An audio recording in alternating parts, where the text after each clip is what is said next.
पर्यपातिको हवामहे वेदशिवो वेदो वेदध्यायि सदा शिव तस्मात् विद्यः प्रयुक्तेन वेद एव सदा पठेत् ॐ हरिः ॐ इषेतोर्जेत्वा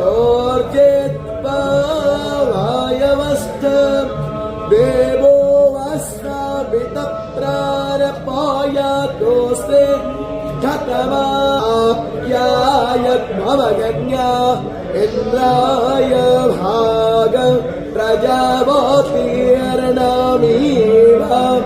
आलक्ष्माः मावस्ते।